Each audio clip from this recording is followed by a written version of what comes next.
coup d'un Ardennais sur le chemin de Compostelle. Je vais vous montrer un peu le gîte que je suis hébergé. Effectivement, il était 6 à 8 km plus loin que Mauléon.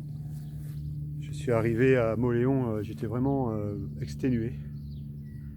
Je commençais à avoir mal l'épaule, le poids du sac à dos. Une journée très très difficile.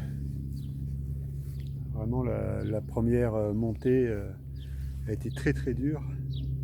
Et je vais faire une petite vidéo là pour vous tenir un peu donner un peu des nouvelles.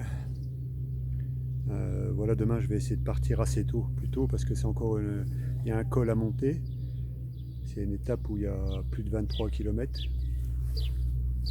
Donc là je suis hébergé dans un gîte agricole, super bien, super bien équipé. Donc là, Mauléon, je suis arrivé, à l'entrée de Mauléon, je me suis allongé sur l'herbe, sous un arbre, à regarder les étoiles qui n'étaient encore pas arrivées, parce que j'en pouvais plus. En plus, ce qui s'est passé à Mauléon, c'est qu'aujourd'hui c'est lundi, tout est fermé. Donc j'ai eu un mal de chien à trouver à manger, c'était un peu compliqué.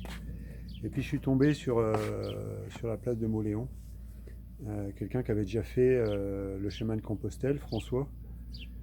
Je vous garantis qu'il m'a tiré une sacrée épine du pied parce que il m'a attendu, il a remmené sa femme, il habitait 5 km plus loin.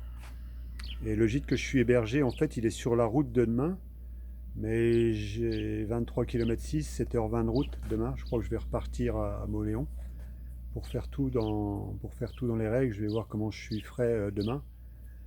Mais là, aujourd'hui, vraiment une journée de souffrance. C'était dur physiquement. Encore heureusement qu'il n'y avait pas de soleil.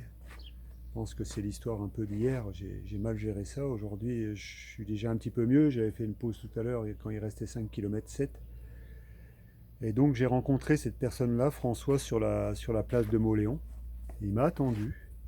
Il a remmené sa femme. On était boire un coup ensemble, le temps que j'achète un peu un sandwich et des croissants pour demain, parce qu'il n'y avait rien, mais rien d'autre. Ça ne me convenait pas trop. Parce que c'est quelque chose qui est assez lourd. Mais bon, voilà, j'avais besoin de quelque chose pour demain. Et il m'a remmené au gîte qui était 6 à 8 km plus loin. Donc il a attendu avec moi, on a même bu une bière blanche tous les deux. La dame nous a super bien accueillis. Là, elle était partie à la traite. Et voilà, donc je suis content que ce soit fini. Je ne sais pas comment ça va se passer demain. J'espère que je vais être mieux parce que j'étais vraiment pas en jambes. Fatigué dès le départ. Et une montée de 2h15, c'était HS. Et là, on commence à arriver vraiment dans des grands dénivelés, hein, des grandes montées. Là, on est déjà dans la pré-montagne. Donc demain, il y a un col important à passer. Donc demain soir, et puis après-demain soir, je suis à Saint-Jean-Pied-de-Port, c'est une autre histoire. Je vais encore envoyer les affaires, je ne sais pas ce que je vais faire. Voilà, pour vous donner un peu des nouvelles. J'ai encore eu un peu quelques guidances. Tout à l'heure, je vous disais sur une autre vidéo que j'ai passée, j'ai eu le 111, j'ai eu le 88 en haut de la côte, 111 en bas de la côte, 88 en haut de la côte et 11h11. Voilà, donc je vais en rester là. Je remercie, ouais, je remercie très très fortement François de... Bon, après, il comprend parce qu'il l'a déjà fait, il a déjà passé une partie de Compostelle. J'ai une bonne partie de Compostelle. Et franchement, bon, il avait beaucoup d'expérience, il m'a donné un peu quelques éléments. Je suis content d'être arrivé, quoi. 6 à 8 km, encore 2 heures de marche à 16h, 16h, 16h15. C'était plus possible, quoi. J'avais pas envie de taper dans mes réserves.